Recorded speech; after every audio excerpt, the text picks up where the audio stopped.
Radio Courtoisie. Vous écoutez le libre journal de la résistance française, dirigé par Alain Sanders, assisté de Stanislas.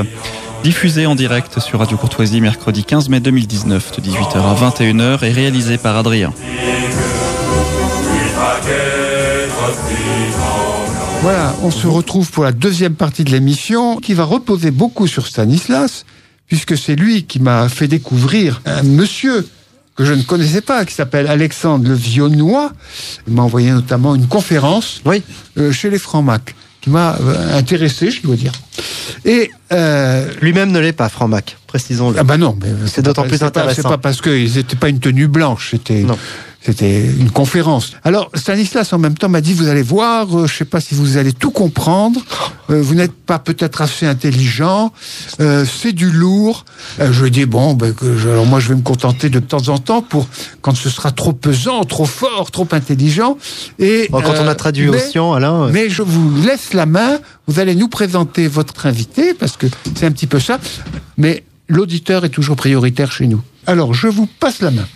Alors, bonsoir Alexandre Le Vionnois. Bonsoir. Merci d'avoir accepté l'invitation et je remercie Alain Sanders d'avoir accepté de vous inviter. Alexandre Le Vionnois, vous avez 39 ans, vous vous présentez régulièrement dans vos conférences comme étant français, simplement français, ce qui est déjà pas mal, entre nous soit dit. Alors, vous êtes un spécialiste de la rhétorique d'Aristote contre Platon. Donc, dans cette émission, on sera plutôt dans la dialectique que dans la rhétorique. C'est pas une conférence, on va tâcher de vous interrompre, vous couper la parole. Alain commentera parce qu'il en connaît pas mal. Il fait son modeste.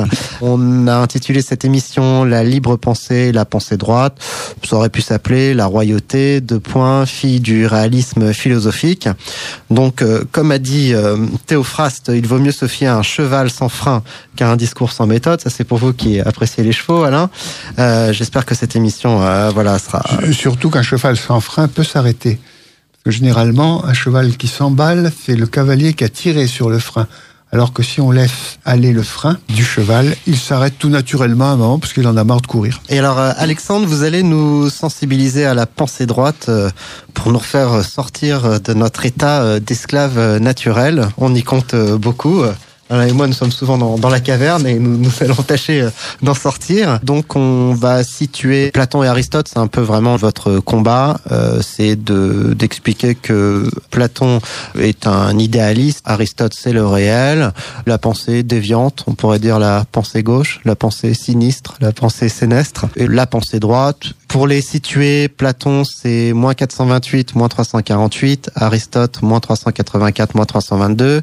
Ils se sont connus, ils se sont vus. L'un a travaillé pour l'autre avant d'être le rebelle. Donc vous vous livrez à une étude comparée entre Platon et Aristote, mais les enjeux sont un peu différents que si c'était une étude comparée entre deux peintres, par exemple, puisqu'il est question de l'avenir, du devenir de la civilisation occidentale, la vérité contre les idées.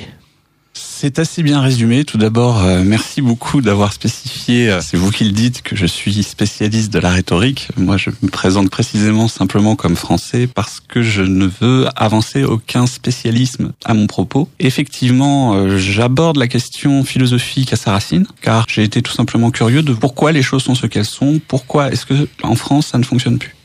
Et quand vous en êtes arrivé là, parce qu'on lit pas Aristote par hasard comme ça, quel a été l'élément déclencheur, quand est-ce que c'est venu ? Alors, c'est pas à l'école on soupe du Platon mais pas du Aristote. Oui, alors effectivement, à l'école vous entendrez bien davantage les louanges de Platon que d'Aristote. On pourra aborder ce sujet d'ailleurs, c'est une stratégie d'éducation, de mettre l'idéalisme en avant, et c'est la stratégie inverse de celle qui avait été choisie à l'époque de nos rois. Pour le résumer très simplement, il fallait, à l'époque où la droiture était l'éducation, donner un maximum d'autonomie et de capacité politique à l'individu. Pour cela, on va lui donner ce qu'on appelle le corpus, donc une base. Pour l'édifier ? Pour l'édifier ensuite, mais déjà lui donner une base qui allait lui nourrir son discernement. Et à l'issue de ce premier enseignement, essentiellement composé de l'éthique et de la logique. Qu'il recevait à partir de quel âge ? Assez tôt, on utilise l'expression l'âge de raison, donc ça c'est environ 7 ans, pour signifier lorsque l'éthique doit commencer à être maîtrisée. Alors qu'aujourd'hui on enlève le passé simple du club des 5, pour voir un peu l'amplitude. Voilà. Le passé simple et les références religieuses. C'est-à-dire que les phrases trop longues. Ils se retrouvent plus au pied d'un calvaire ou dans une petite église, mais n'importe où. Voilà.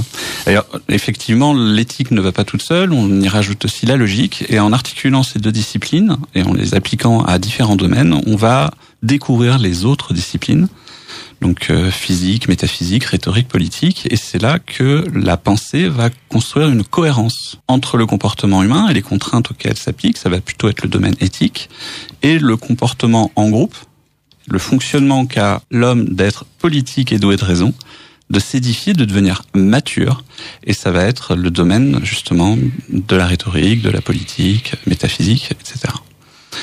Un animal politique qui a le libre arbitre. Et voilà, une des questions fondamentales de la philosophie, cette question du libre arbitre. Est-ce que nous faisons réellement nos choix, ou bien est-ce que nous n'en avons que l'illusion ? Ça a été à la racine du combat et de l'opposition qui s'est manifestée entre Platon et Aristote. Aristote, et pour cela, a été qualifié par Platon de rebelle.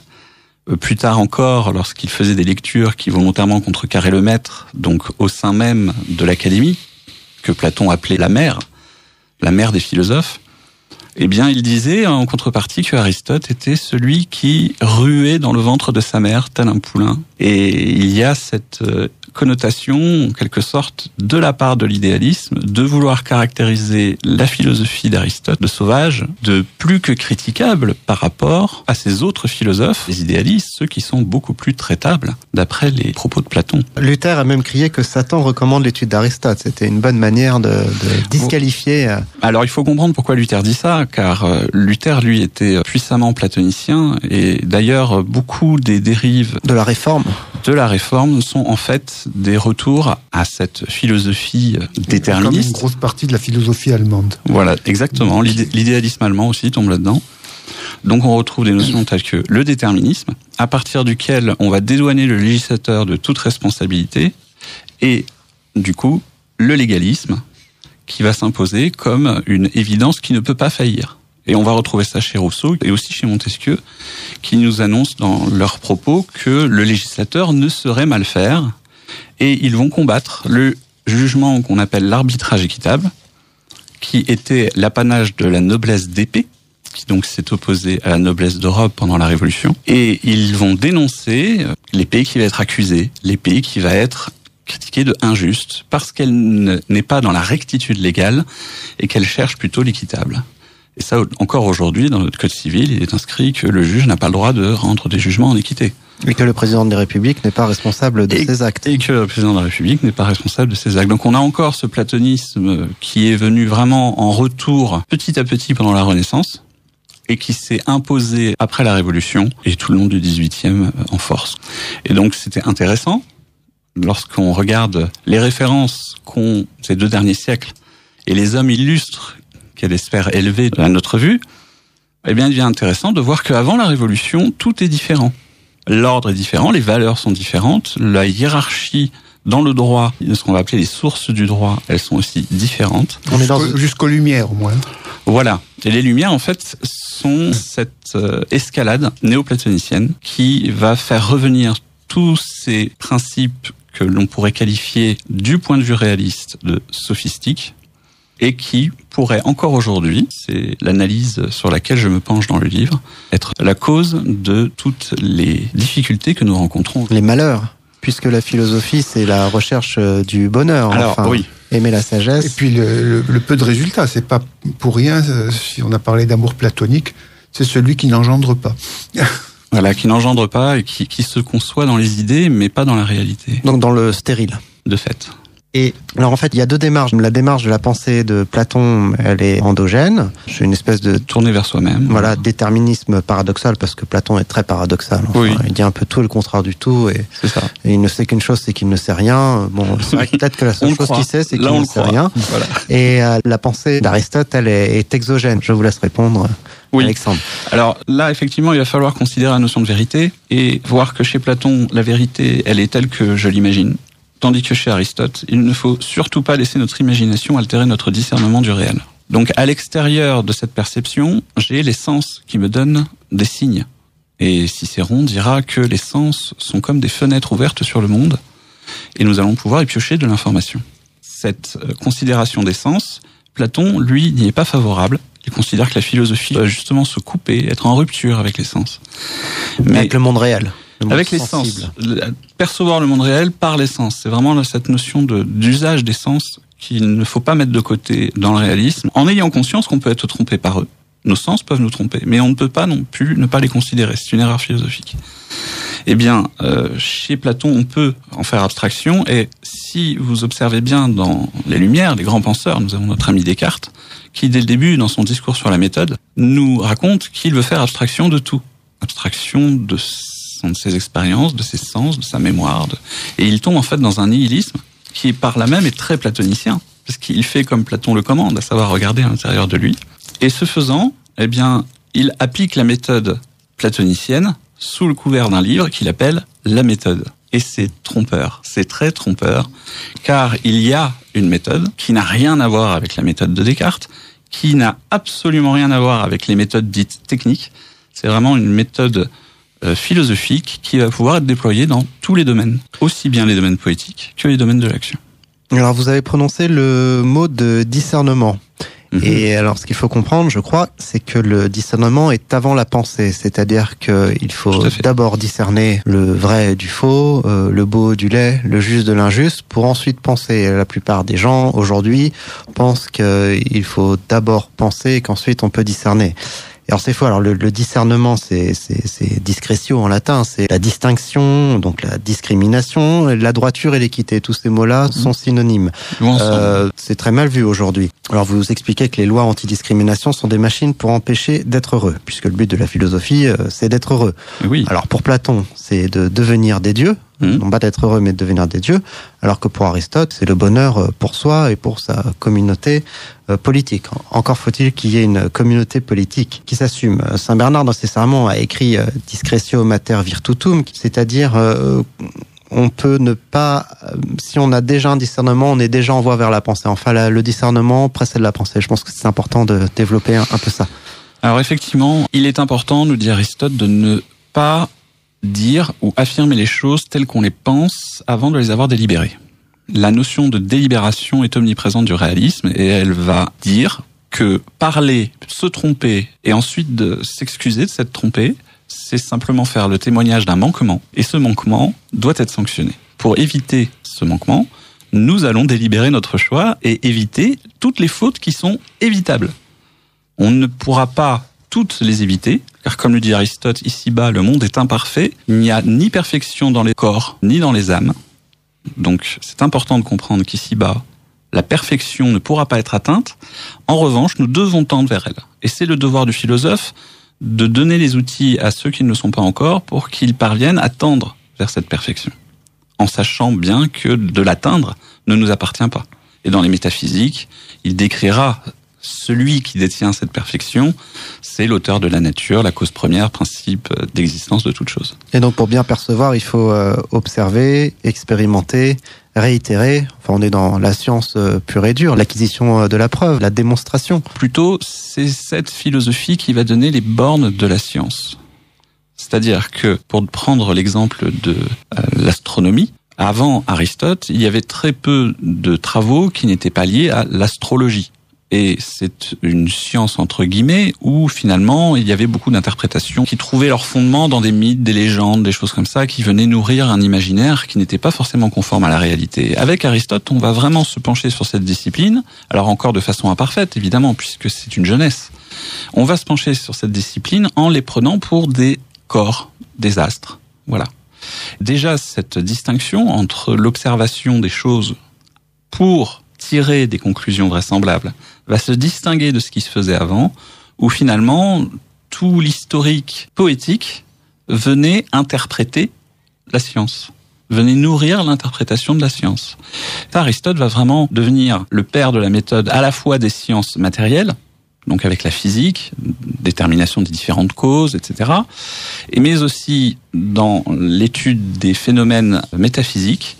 Ça va vraiment faire autorité, notamment dans l'Église catholique et notamment en France. C'est un des grands héritages français, cet hellénisme dans toutes nos disciplines.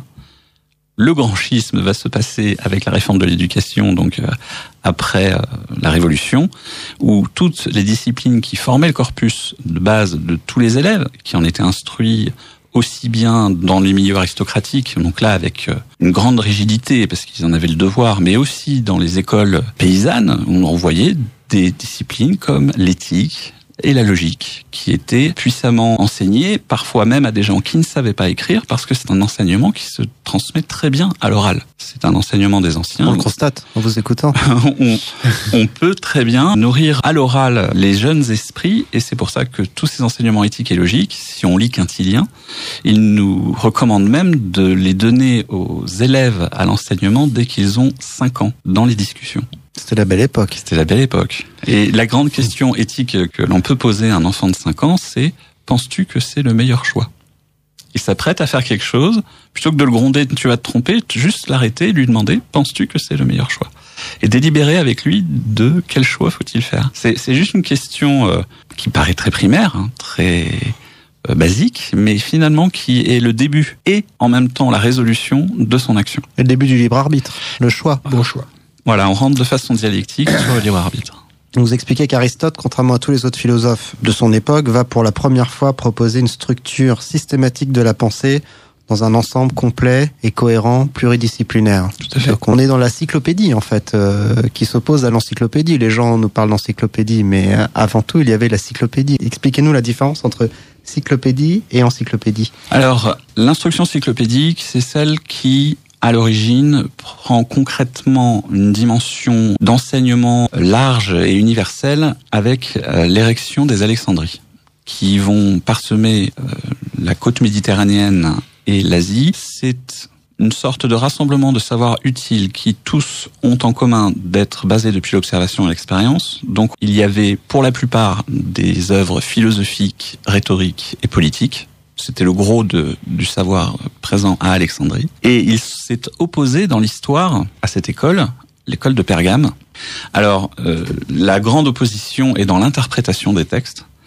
Dans l'école d'Alexandrie, lorsqu'on recevait un texte, il fallait le lire et comprendre quelle était la volonté de l'auteur et la transmission qu'il souhaitait nous donner. Dans l'école de Pergame, on va plutôt considérer que la volonté de l'auteur ne compte pas, c'est les sensations que nous donne l'auteur qui comptent. Voilà. Et donc, avec Pergame, on n'est plus dans une préoccupation de la transmission, on est dans une préoccupation du ressentiment. Et là, c'est vraiment la partie irrationnelle de l'âme qui est exultée dans l'école de Pergame, alors que c'est vraiment la partie rationnelle de l'âme qui est exultée dans l'enseignement d'Alexandrie. Pergame a gagné, on peut voir aujourd'hui. Il suffit de voir les bouquins, l'affect, la passion, le sentiment, voilà. Les idées. Effectivement, pendant longtemps, Pergame a eu beaucoup d'influence et s'est opposé à Alexandrie, mais l'époque hellénique a été tellement influente que Pergame s'est retrouvée presque muette. Et puis, les néoplatoniciens sont revenus en force, y compris après la venue de notre Seigneur Jésus-Christ.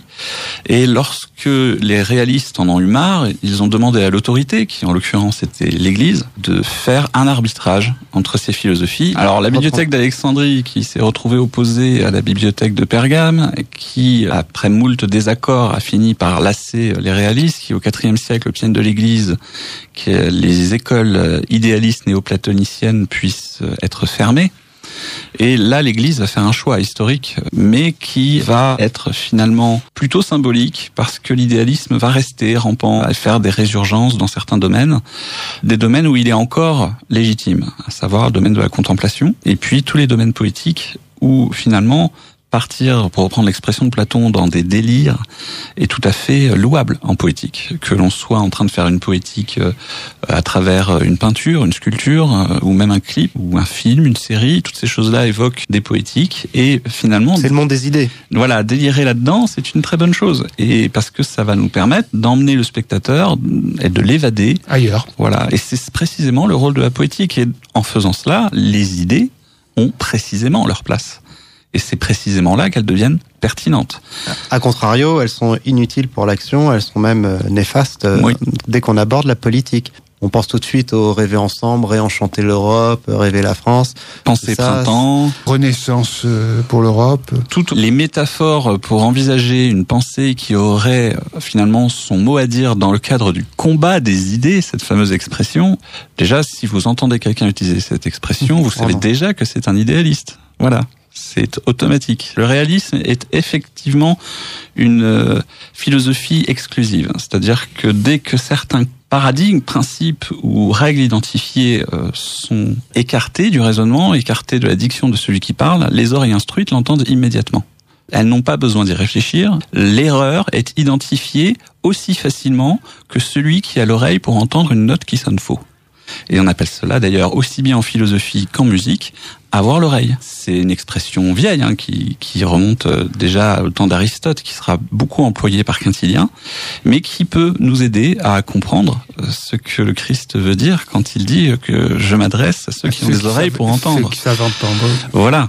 C'est-à-dire qu'il y a des gens, on aura beau leur dire des choses, ils vont filtrer tout ce qu'ils reçoivent sous l'imagination et en faire une interprétation qui sera la leur et pas forcément celle qu'il convient d'avoir en étant dans la rectitude.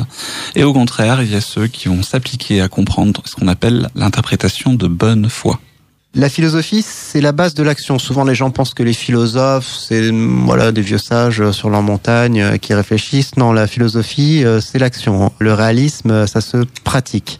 Saint Thomas d'Aquin, c'est lui qui a remis au goût du jour, si je puis dire, au XIIIe siècle, Aristote qui n'a pas connu les révélations du Christ puisque c'était 4 siècles avant Jésus-Christ. Pour Aristote, la philosophie, c'est d'être sage. Alors que pour Platon, c'est d'être connaissant de la sagesse. On voit que Platon, ça l'intéresse pas forcément la sagesse, c'est juste de pouvoir parler de la sagesse, de philosopher, pour philosopher, la philosophie philosophante. Quelle est la différence justement dans cette pratique de l'action philosophique ? Expliquez-nous, Aristote, en quoi est-il dans l'action et non pas juste dans le discours ? Pour le comprendre, plutôt que de lancer moi précisément dans un long discours, je vais plutôt vous inviter à vous rappeler du début de Cyrano. Lorsque nous avons Montfleury qui s'apprête à jouer la Coryse, où il interprète le personnage de Phédon, qui est un personnage de Platon, on voit le plateau s'ouvrir, il est dans ses nuages poétiques, pour reprendre l'expression de Montaigne, et il s'apprête à clamer ses vers, s'adressant à la foule comme s'il était un homme légitime à prendre la parole. Et puis Cyrano arrive et il dit « Mais si tu joues Phédon devant nous, je vais être obligé de te fesser les joues. » Et Cyrano, c'est cet héritage chevaleresque où on ne se laisse pas compter fleurette par des artistes qui vont nous dire quoi faire et comment diriger notre pays. C'est la droiture qui doit nous inspirer et elle doit être à l'origine de notre panache, de notre franchise. C'est l'esprit français, c'était l'esprit des chevaliers. C'est ce vers quoi chaque Français qui aime la France doit tendre encore aujourd'hui. La féodalité est une invention française. La féodalité, la royauté, telle qu'elle a été pensée à l'origine par Aristote, est reprise pendant un temps par Rome, puis à la chute de Rome, reprise à nouveau par la France, va connaître son apogée en France pendant une longue période, plusieurs siècles. C'est un apogée, je dirais, brillant. Malgré les guerres, malgré les difficultés, malgré les coalitions, elle arrive à tenir parce qu'elle a fait les bons choix. Et si nous sommes une des plus vieilles nations du monde, ce n'est pas un hasard. Et ce n'est pas non plus le destin. C'est parce que ceux qui étaient aux commandes étaient à la hauteur. Comme dit Aristote, lorsqu'un dirigeant est aux commandes et qu'il est un homme médiocre, il est dangereux. Eh bien, si nous avons eu des gens brillants, une royauté qui nous a gouvernés pendant autant de siècles, ce n'est pas le fait de la détermination, comme le dit Platon. On risque pas d'avoir un président de la République qui deviendra saint, par exemple. Là, on expose le cas d'un miracle. Un miracle, tout peut arriver. Donc, je ne vais pas non plus invalider la possibilité que ça puisse se produire. Mais il est clair que la France, en ayant choisi le Christ, a eu une providence fort différente des autres nations. Que si nous sommes aujourd'hui en difficulté, depuis pas si longtemps, au regard de notre histoire. Oui, 2 siècles sur... c'est ça, il y en a beaucoup qui pensent que la France est née il y a 2 siècles, c'est juste qu'ils ne connaissent pas l'histoire de France. Ça a autant de vraisemblance que celui qui dit qu'il n'a jamais vu d'art français. Et à partir de là, nous pourrions faire le constat historique de cet héritage et nous dire, on laisse tomber, on joue les hommes nouveaux, comme Rousseau, qui nous dit vas-y, va dans la vie sans rien connaître, sans rien savoir, ce qui finalement est la répétition du schéma que nous propose Platon. C'est la méthode à mi-mille. Voilà. Ou alors, considérer que la France, si elle a brillé, si elle a eu ce rayonnement, si elle a eu cette influence diplomatique, politique à travers le monde, ce n'était pas le fruit d'une ironie du sort, mais c'était bien parce que des gens qui étaient aux commandes ont voulu que les choses se passent ainsi. Et à notre tour, de reprendre cet héritage, et tous ensemble, mais il va falloir qu'on se réunisse parce que il faut prendre conscience que nous sommes avant tout des animaux politiques doués de raison. Eh bien, à notre tour, nous pouvons reprendre en main les rênes de notre pays. Il n'y a pas de raison que ça ne puisse pas se reproduire parce qu'on a déjà su le faire par le passé. Tout le monde n'a pas le talent de Lucien de Samosate. Je sais que Alain Sanders lit beaucoup Lucien de Samosate, qui était un des rares à passer de la fiction à l'histoire, c'est-à-dire il utilisait les idées quand il s'agissait de faire de la fiction, mais lorsqu'il s'agit de faire d'histoire, on arrête les bêtises, on oublie les idées et on s'attache au réel. Et on s'attache au réel, qui est l'auditeur, les auditeurs qui réagissent. De Radio Courtoisie. Bonsoir, je crois, et même j'espère que nous sortons doucement de la démocratie, j'espère aussi, pour entrer en oclocratie.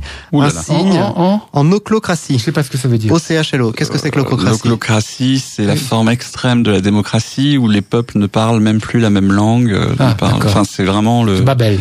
C'est Babel, voilà. Oui, il suffit de descendre dans la rue pour voir que les gens ne parlent plus la même langue. Un signe, c'est la profusion des panneaux électoraux. Moyen de 33, 34 ? 34. Et ça coûte cher aux petites Puisqu'on communes. en a rajouté, vous le savez, sur intervention personnelle du zigoto qui est à l'Élysée pour permettre à un parti musulman qui a déclaré il faut qu'on soit là parce qu'il faut que les Français s'habituent à nous. C'est ça. Alors, avec moi, c'est raté, les gars. Ouais. Ensuite. Il ne faudrait pas que ça dure trop longtemps, mais si Polybe ne s'est pas trompé dans son anacyclose, sa théorie veut qu'ensuite, c'est le retour de la monarchie. Chouette, pourvu que je sois encore de ce monde pour voir ça courtoisement. Oui, vivement le Polybe bureau. Un auditeur, au regret de vous décevoir, les premières conceptions du communisme ont été créées par Platon. On ne dit pas le contraire. On dit pas le contraire. Non, on est même sur le chemin de le dire. Voilà. Et Mencius, qui était le disciple de Confucius. Qu'en pensez-vous, Monsieur Sanders ? Merci, félicitations pour votre excellente émission. Alors demandez plutôt à l'invité. Mencius, je ne sais pas qui c'est. Mencius. Confucius, si vous voulez, oui. Mais voilà, alors, pour avoir feuilleté Confucius et pour avoir feuilleté Aristote, je recommande, s'il fallait faire le choix... Aristote, il n'y a aucun doute. Quels sont les axiomes de la pensée droite ? Vous dites qu'il faut exclure l'affect qui n'est pas utile pour penser droitement avec rectitude. Il faut penser en évitant l'erreur. Voilà. Vous expliquez aussi que l'amour n'est ni bon ni mauvais en soi. Tout dépend vers quoi on tourne son amour. Tout à fait. Alors, ça mérite effectivement une petite précision. Il va y avoir deux courants sur la considération des affects qui sont de type extrême, qui vont naître, qui vont avoir beaucoup d'influence. Il va y avoir un courant qui va prendre avec excès en considération les affects. C'est les épicuriens. Le carpe diem, enfin bon, vous connaissez. Alors on dit un petit mot pour nos jeunes auditeurs, ce qu'on a appelé les pourceaux d'Épicure même. Mais on a fait bien souvent une caricature de leur philosophie qui était pas forcément épicurienne dans le sens hédoniste comme on le pense aujourd'hui. Tout à fait. Ils n'étaient pas forcément dans la dépravation. C'était pas la grande bouffe tous les jours. Voilà. Ils n'étaient pas non plus en train, de façon caricaturale, comme vous dites, de faire des orgies en permanence. C'était pas ça. Mais en tout cas, il y a dans la pensée d'Épicure la volonté de faire participer intensivement les passions au choix de nos délibérations. À l'inverse de ce mouvement, donc qui prend en excès la considération des passions, nous avons le mouvement opposé qui va les prendre en défaut. Et ce sont les stoïciens. Les stoïciens, ils vont dire qu'il ne faut pas du tout considérer les passions. Et donc là, ils sont dans un défaut de la réalité, puisque ça peut créer très facilement des problèmes relationnels. Une forme de masochisme. Voilà. Si vous voulez une série qui illustre la pensée stoïcienne et voir comment cette pensée peut créer des problèmes de comportement, vous avez actuellement la série Bones. Bones. Celle qui est surnommée Bones, qui est inspirée d'un personnage qui a... Voilà. Le scientifique a réellement existé. Ça ressemble à une stoïcienne. Vous avez le personnage de Spock, qui est très inspiré de la pensée stoïcienne. Et pourtant, il a l'oreille, lui. Il a l'oreille, ce gars de dire. Les réalistes, eux, ils vont chercher cette médiété. Donc, on va éviter d'être dans l'épicurisme, éviter d'être dans le stoïcisme, éviter ces deux erreurs. Et c'est la tempérance, la médiété. Alors, la médiété, ce n'est pas la moyenne. Attention, parce que tempérance, c'est le prénom de Bones dans la série. Ah, je l'ignorais. Alors, la médiété, ce n'est pas une moyenne, c'est le troisième contraire, si je puis m'exprimer ainsi. C'est-à-dire que les opposés qui fonctionnent par 2, les contraires fonctionnent par 3. Ça, c'est un élément de méthode sur lequel... Un exemple Si vous deviez exprimer un contraire qui est très facile à comprendre immédiatement, c'est par exemple la notion de courage qui est médiétée entre lâcheté et témérité. Voilà. Je l'explique avec une vertu, et puis tout le monde a déjà peut-être, enfin tout le monde c'est un peu vite dit, beaucoup de gens ont déjà lu l'Iliade, et également la suite qui est Ulysse. La morale de cette histoire, c'est que le courage est de la vertu, mais elle est insuffisante pour être vertueux. Donc, puisqu'on est à la recherche de la justesse de l'éloquence, vous vouliez revenir sur le genre et les différences, le propre en soi, le propre relatif, le propre perpétuel, le propre temporaire. Alors... Tout à fait. Alors ça, c'est des notions méthodiques qui, à la radio, sur un public large, ne seraient pas forcément très utiles. Ça concernera plutôt l'homme qui étudie la chose et qui veut vraiment s'instruire de cette méthode, ou la femme. Hein. Oui. Ils achèteront votre livre. L'homme avec un grand H. Qu'on soit d'accord, ça s'adresse à l'homme avec un grand H. À tout le monde. Voilà. Mais un thème que j'aborde souvent, c'est la corruption des mots. La corruption des mots, on le voit aujourd'hui, donc on appelle ça, suite au livre de Orwell, la neuve-langue. Mais en fait, le solipsisme, en termes méthodiques, c'est quelque chose qu'on retrouve très souvent depuis la nuit des temps. Et Platon lui-même était friand de gérer cette question des mots et de les identifier à des idées. C'est-à-dire que si on a l'idée d'une chose, on sait ce que c'est pour Platon. Alors que ce n'est pas vrai du tout. On peut très bien utiliser un mot en l'ayant compris selon un certain sens, et en le réutilisant et en faisant une mise en application, trouver un résultat fort différent. C'est pour ça qu'il est très important de connaître les bonnes définitions. Par exemple, la liberté. Par exemple, la liberté, tout à fait. Il est très important de connaître les différences et de se méfier de cette façon qu'a Platon d'aimer à assimiler la notion de mot à celle d'idée. Alors, pour donner un exemple, Platon dit « Pour moi, mon cher Phèdre, j'affectionne singulièrement cette manière de diviser les idées et de les rassembler tour à tour pour être plus capable de bien penser et de bien parler. Et quand je crois apercevoir dans quelqu'un une intelligence qui peut embrasser à la fois l'ensemble et les détails d'un objet, je marche avec respect sur ses traces comme sur celles d'un dieu. Ceux qui ont ce talent, Dieu sait si j'ai tort ou raison, mais enfin jusqu'ici, je les appelle dialecticiens. » Alors là, nous sommes en train de faire de la dialectique, nous sommes en train tous ensemble de discuter. Il faut savoir que le dialecticien, finalement, il est le maître à la fois de sa vie et de celle des autres. Donc le vrai pouvoir, chez Platon, semble être le dialecticien. Qui fait de la maïotique en même temps. La maïotique, c'est dans le cadre d'un enseignement où on enseigne par palier les différentes choses, et le dialecticien, effectivement, est celui qui peut mettre en œuvre cette dialectique. Mais la maïotique peut très bien se transmettre de façon rhétorique sans passer par un dialogue. Donc hors du cadre dialectique. Ensuite... on peut faire accoucher les esprits, mais on peut faire avorter les esprits aussi. Voilà, c'est que surtout on peut les faire accoucher de l'erreur sans leur dire. Et ça, le sophiste, ce bon sophiste, pour reprendre l'expression de Platon, alors là, la raison tout de suite tend l'oreille. Comment un sophiste peut-il être bon ? Si ce n'est dans la performance, mais certainement pas dans la finalité. Toutes ces choses, voilà, sont, on va dire, pris en considération par Aristote qui va critiquer tout ça. Platon nous dit aussi, quant à ce qui me concerne et à mon art d'accoucheur. Donc c'est justement ce fameux dialecticien qui fait de la maïotique. Et je puis dire aussi à la pratique et à la dialectique en général, je ne parle pas du ridicule qui les atteint. Donc ironie de Platon sur ceux qui font eux-mêmes de la dialectique. En quelque sorte, il ironise sur lui-même. Car examiner et entreprendre de réfuter mutuellement nos idées et nos opinions qui sont justes pour chacun sa vérité chez Platon. Donc ça, c'est le relativisme, enfin, c'est... Voilà, c'est ce qui va nourrir le relativisme, le nominalisme. Tout se vaut... Voilà, tout se vaut, chacun voit midi à sa porte, etc. C'est tous les dictons platoniciens que mais si tout se vaut, c'est vache. Corruption des mots. Heureusement, tout ne se vaut pas. Voilà. Chacun sa vérité. Donc, n'est-ce pas s'engager dans un bavardage sans fin et s'égosiller pour rien si la vérité de Protagoras est vraie? Protagoras, c'est celui, justement, qui, comme Aristote, affirme que la vérité est unique. Mais il ne s'arrête pas là. Parce qu'il dit aussi, de même aussi le nom, qui est l'ouvrage du législateur, devra, pour être bon, être fait sous la direction d'un dialecticien. En sorte que le dialecticien n'utilise pas les noms qui sont conventionnellement pris par l'auditoire, il va se mettre à les créer. Et là, on est précisément dans ce que décrit George Orwell lorsqu'on commence à prendre un mot, à lui donner une nouvelle définition, à en prendre... Novlangue. Voilà, à en prendre un autre et à faire différentes figures dessus qui vont le dénaturer. Partant de là, on se dit, finalement, Platon avait déjà expliqué un peu les problèmes de la modernité. Mais nous avons heureusement le principe d'Isocrate qui vient invalider ce que Platon nous présente. Que faire ? Que faire ? Alors, que faire ?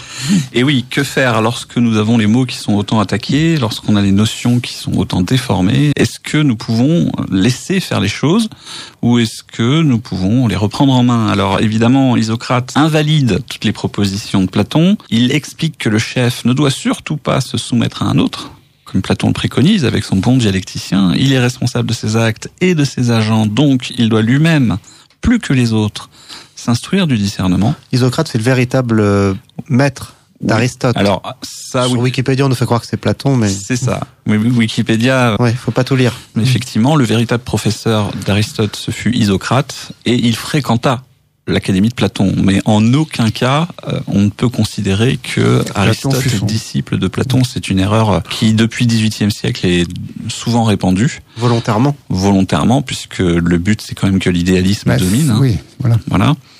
Et à partir de là, si on voit cette volonté de nous faire assimiler Platon à Aristote, bien souvent, ceux qui se disent « je vais prendre la philosophie et me plonger dedans » commencent par Platon. Et ils sont donc du coup forgés dans l'idéalisme dès le début. Ils ne lisent pas le maître... Voilà. Alors moi, je vous dirais bien, lisez Platon si vous avez le temps. Mais vu l'état d'urgence de la France, je préfère vous dire, ne lisez pas Platon. C'est urgent que vous ayez le discernement et que tous ensemble nous puissions agir. Baudelaire, par exemple. Alors oui, voilà, Baudelaire. En tout cas, Rimbaud qui est assez réaliste. Moi qui me suis dit image ou ange, me voici rendu au sol. Exactement. La dure réalité à étreindre. Exactement. Paysan, point d'exclamation. Tout à fait, c'est intimement lié. Cette réalité qui est en connexion avec la nature et celui qui la cultive, et puis cet idéalisme qui immacule le milieu bourgeois. Puis il a essayé, moi qui me suis dit l'image, puis il en est tombé, quoi. Ses ailes se sont brisées, quoi. Il a essayé, parce que de toute façon, lui-même poète a voulu rêver.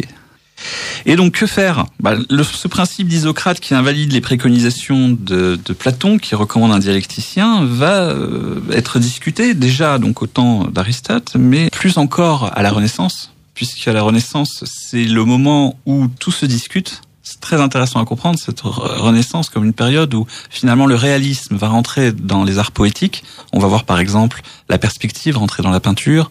On va voir des sculptures de mieux en mieux proportionnées. Et puis à l'inverse, on va aussi voir l'entrée de la pensée poétique dans la politique. Et c'est là que, par exemple, on va voir fleurir les dieux grecs, des panthéons paganistes, les Apollons, qui apparaissent au milieu de Versailles, quoi. Et ce n'est absolument pas recommandé que le pouvoir, et en particulier la couronne, s'éloigne de la droiture. Les couronnes étaient très attachées à la droiture. On dit qu'elle déroge. On peut dire que la Renaissance a été un premier coup porté à la royauté. Oui, mais on peut dire que c'est une maïotique inversée vers l'idéalisme. C'est pour ça que beaucoup de gens qui transmettent quelque chose, qui font d'un enseignement, pensent faire de la maïotique, mais comme ils le font en utilisant des mots, des formules, des réflexions dans un logiciel qui est idéaliste, en réalité, ils ne font pas de maïotique. Les trois vers. Renaissance, réforme, révolution. Voilà.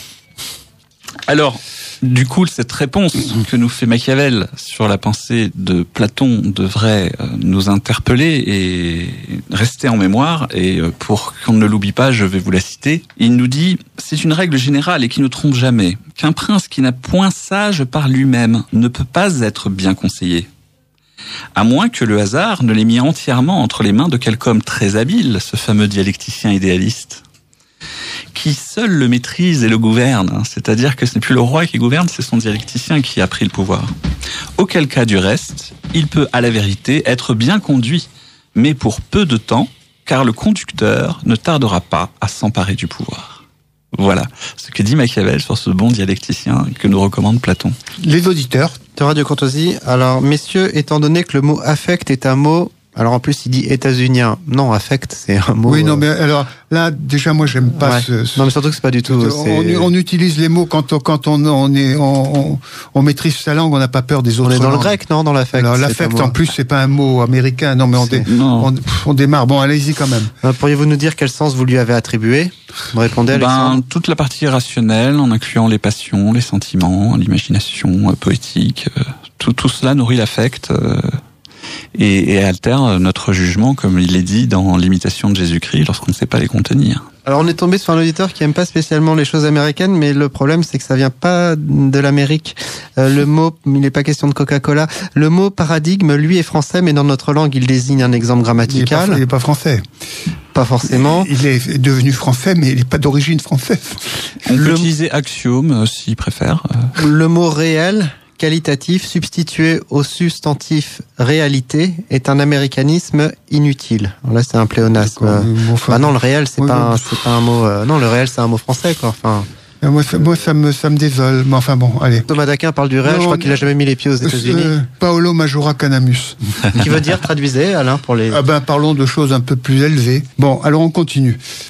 Continuons dans des choses un peu plus graves. Alexandre. Non, c'est pas des choses tristes non plus. Donc je poursuis ce bon conseil, cette bonne préconisation que nous donne Machiavel. Et il rappelle, d'une façon transversale dans son œuvre, que par son autorité, le prince dispose de tous les talents humains. Enfin, c'est ce vers quoi il doit tendre, en fait.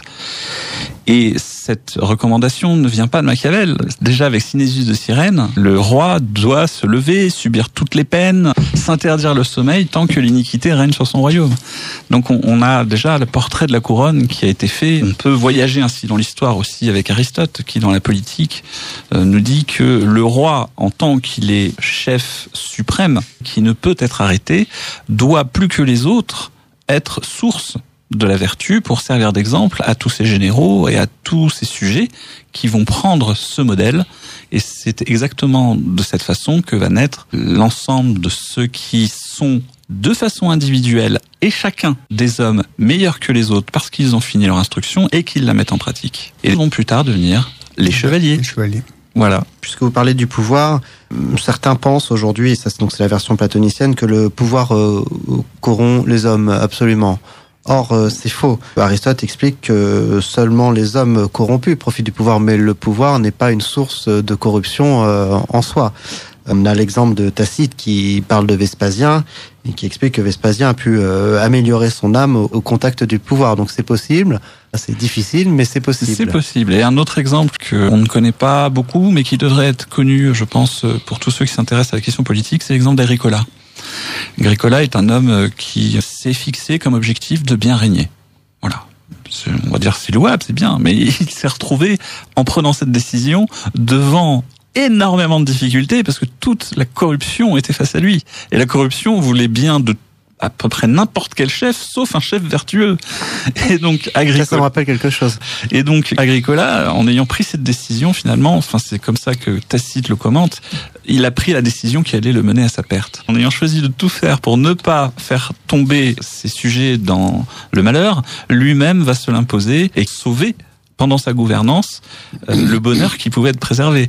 Dans tous ses profils, je pense à Cicéron par exemple, qui n'a jamais perdu de procès et qui a même été condamné à mort pour cela. Il y a également des profils chevaleresques très nombreux, je ne vais pas en faire la liste ce soir pour rester concis, mais il y a dans ces personnes qui ont choisi la vertu et qui finalement se sont pris en retour une corruption agressive, vindicative et avec un trait particulier que l'on reconnaît chez tous. Un peu martyr, là, on est un peu... Mais voilà, mais c'est que tous sont, ça rejoint la religion, quelque part, en ayant fait ce choix de la vertu, dans une continuité christique, ou comme le Christ, en ayant fait le choix de la vertu, et donc en combattant la corruption, en sachant que les pires maux peuvent vous arriver, ça fait partie de la règle du jeu. Alors, nous sommes tous les trois, je crois, royalistes dans ce studio, mais je vais parler de citoyenneté. Mais alors, attendez, je vais citer quelques citations. Alors, Aristote, dans la politique, on n'est pas citoyen par le seul fait du domicile, car le domicile appartient encore aux étrangers domiciliés et aux esclaves. Tout à fait. Une deuxième, sans doute, rien n'est plus juste que de ne pas donner les droits de citoyen à celui qui n'est pas de la cité. Cicéron, traité des devoirs. C'est pourquoi, je recite Aristote, c'est pourquoi les cités qui ont jusqu'ici admis des étrangers dans leurs colonies, soit au moment de la fondation, soit après coup, ont été pour la plupart déchirés par des factions.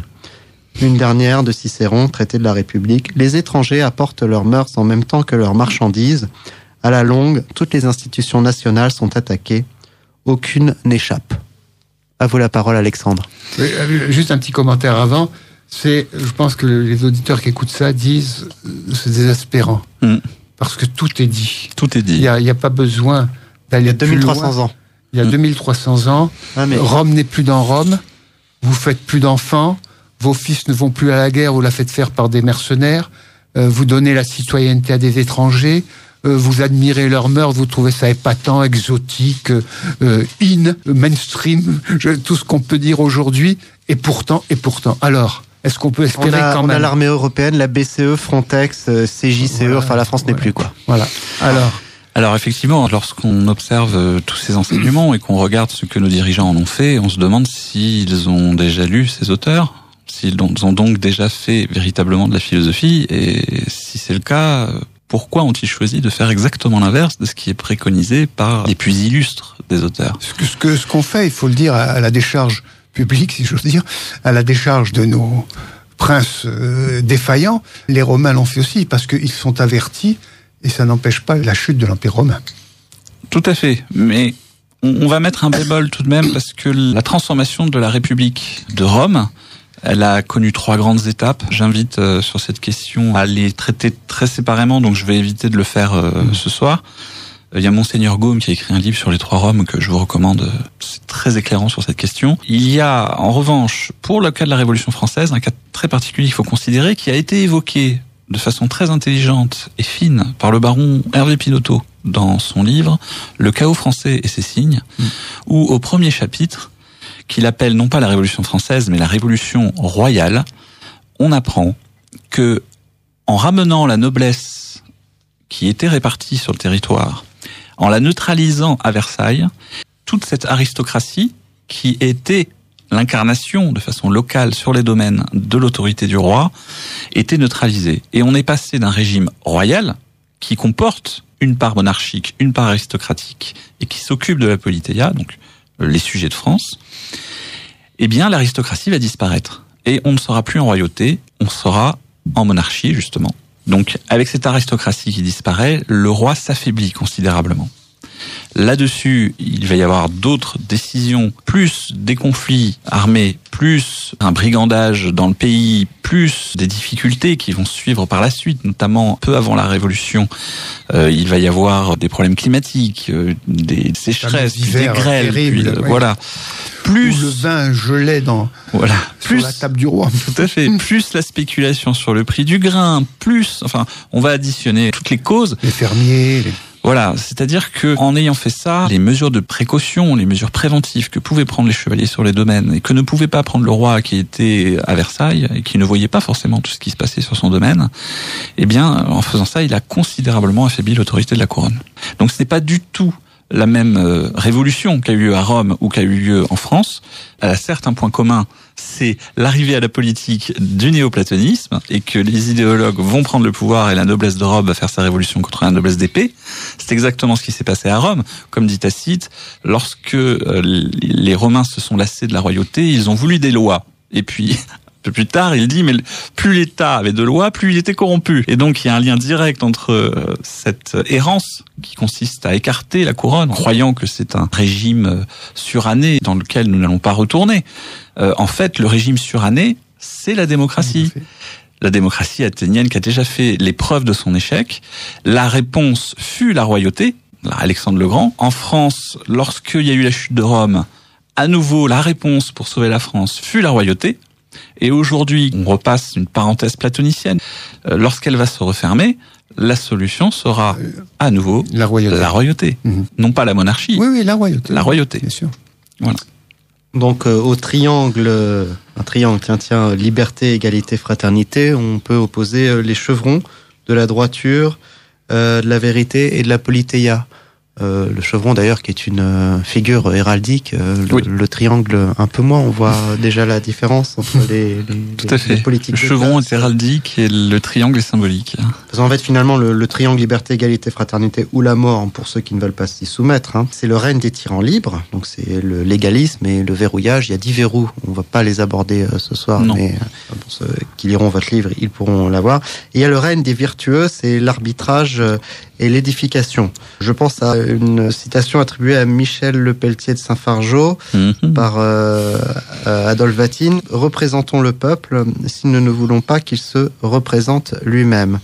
C'est-à-dire que la véritable escroquerie, la véritable arnaque, la véritable de la famille de ce malheureux d'Ormesson, ça. Ouais. De Saint-Fargeau. C'est le système politique anti-réaliste français veut nous faire croire qu'il y a une gauche qui est d'inspiration jacobine, progressiste du côté des employés, une droite qui est d'inspiration royaliste du côté des conservateurs et des employeurs. Mais tout ça est un peu en fait la même escroquerie. En fait, c'est pas ça la droite et la gauche. Alors, si l'erreur est volontaire, c'est une escroquerie. Mais parfois, il y a des gens qui font ces choses sans forcément croire que c'est une erreur. Donc, le mot escroquerie est peut-être un petit peu dur. C'est pas mon genre. Non, parce qu'il faut comprendre qu'il y en a aussi qui sont de bonne foi et qui font les choses en politique en étant sincères. Bien sûr. Et ils sont parfois même démocrates sincères. Donc, ils ne cherchent pas à nous escroquer dans ce cas-là, même s'ils se trompent et produisant l'erreur, transmettant l'erreur, elle se commet. Et là, la grande phrase d'Aristote qui dit que si des choses contraires à ce qu'elles auraient dû être ont été faites, c'est la faute de ceux qui ont pris la parole. Et si on veut un peu décoller de cette contrainte dans le discours, il faut déjà nous-mêmes nous former au discernement pour pouvoir écouter ceux qui parlent correctement et ceux qui nous emmènent dans le mur. Et la grande difficulté, c'est que l'école a pris soin, volontairement. Personne ne parle correctement. Dans la classe. On peut se poser la question. Les cancres du lycée Papillon avaient des références. Ils savaient qui était au moins le nom de Vercingétorix, ils savaient au moins qu'il y avait eu des Chinois qui existaient, ils savaient au moins un peu de leur géographie. On est bien loin. Un lycée Papillon aujourd'hui serait un lycée d'excellence, presque. Presque. Comme l'école a vraiment pris soin et s'est attachée à ne pas donner cette autonomie que l'on s'appliquait à enseigner aux élèves lorsqu'ils étaient petits avant la Révolution, notamment l'instruction éthique, logique, etc. Toutes ces choses-là, c'est l'enseignement des humanités. On retrouve les grands auteurs tels que Montaigne, les La Bruyère. Parce que moi, par exemple, ma petite nièce qui s'appelle Cléophée, que je salue, elle est persuadée que Socrate existe. Alors ça a fait longtemps débat. Aristote dit clairement, encore eût-il fallu que Socrate ait existé, et Quintilien dit clairement que Socrate est un personnage de Platon. Et beaucoup d'idéalistes qui mettent en scène Socrate le font un peu à la façon de Platon. Et Montaigne lui-même, lorsqu'il critique Platon, dit que finalement son personnage Socrate était utilisé pour lui permettre d'évoquer ce que son imagination lui inspire. Il utilise l'expression pour lui laisser libre cours à ses fantaisies. Je cite Aristote, j'aime beaucoup Platon, mais je préfère la vérité. Voilà. Est-ce que vous souhaitiez qu'on aborde un autre sujet, la vérité, celle qui est indépendante de notre discernement ? Vous avez une anecdote assez drôle au sujet du taureau dans le champ. Oui, c'est un exemple que j'ai pris effectivement dans la conférence qui permet de voir très clairement la difficulté qui se pose à la raison. Lorsqu'on est exposé à une réalité, on peut se dire cette réalité existe parce que je sais qu'elle existe, je pense qu'elle existe, j'ai conscience qu'elle existe et c'est parce que je fais cela qu'elle existe. Ou bien se dire que les choses existent, que j'en ai le discernement ou pas. Et donc cet exemple du taureau dans le champ, l'exemple que j'ai donné lors de la conférence, lors du pèlerinage de Pontmain, permet de faciliter la compréhension. Et bon, pour le refaire très rapidement, si on se balade dans un champ, lorsque on se promène de façon nonchalante, on peut se retrouver dans le champ où se trouve un taureau, celui-ci nous a vus alors que nous ne l'avons pas vu, et la réalité nous rattrape. Et cet exemple, je l'ai voulu le prendre en écho à l'introduction qui était sur le mythe de Thésée et le Minotaure. Le Minotaure étant la partie irrationnelle de l'âme que Thésée, donc la partie rationnelle de l'âme, vient dominer, vient maîtriser. Et c'est quelque chose donc qui s'applique dans l'éthique, à titre individuel, et c'est également quelque chose qu'il faut appliquer en politique, sans quoi la gouvernance perd la droiture. Alors il nous reste à peu près 3 minutes, Stanislas. On va laisser peut-être notre invité conclure plutôt. Hein ? Bien sûr. Je vais vous proposer en conclusion un projet. Parce que je pense que beaucoup de gens... Une action. Une action, voilà. Parce qu'on a parlé de la philosophie de l'action, c'est bien de pouvoir agir, de fait. Et la première action que l'on pourrait s'inspirer à soi-même lorsque on a une certaine dignité, c'est comment améliorer notre condition. Chacun se pose cette question. Et plutôt que de courir après l'argent, courir après le travail, courir après une satisfaction matérielle, je vous invite surtout, si vous êtes jeune, à ne pas vous contenter de ce que... C'est notre cas, là et moi, on est très jeunes. Voilà, vous êtes gentil, ce Stanislas. Notamment si vous êtes étudiant, notamment si vous êtes chercheur, notamment si vous êtes, on va dire, curieux, à tous les curieux, y compris si vous êtes... chômeur. Oui, d'autant que le temps est plus facilement disponible et que ça va demander un peu de temps de commencer la philosophie en découvrant le corpus d'Aristote.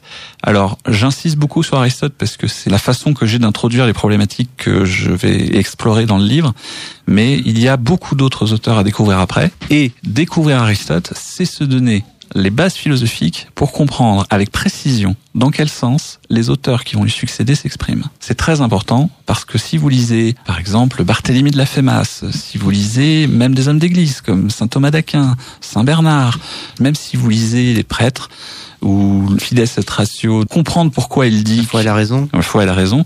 Pourquoi est-ce que même nos papes considèrent que saint Thomas a une pensée surhumaine alors qu'il s'est nourri de la pensée d'Aristote et de la révélation? Pour comprendre toutes ces choses, il faut avoir lu le corpus. Bossuet, Montaigne, tout ça c'est la pensée classique. Tout ça, classique, c'est la pensée droite. C'est ça. On a plus de temps. Alors, on a plus de temps, je le regrette, mais on vous réinvitera. Si Stanislas, moi je suis d'accord. Non, parce que là, donnez-nous plus d'explications entre la différence que vous faites entre monarchie et royauté. Merci de plus de détails. Alors on peut pas le faire en 1 minute. Je vais juste les renvoyer sur la conférence qui est en ligne et qui s'appelle Initiation à la pensée droite, dans laquelle ce détail est décrit. Alors, Initiation à la pensée droite, sinon on vous réinvitera pour le faire. Oui, tout à fait. Sûr, quand votre livre paraîtra, c'est évident. Le jour où on se retrouvera pour Radio Courtoisie. On remercie Hélène et Yvonne qui ont pris tous les messages et on remercie Adrien qui a réalisé l'émission.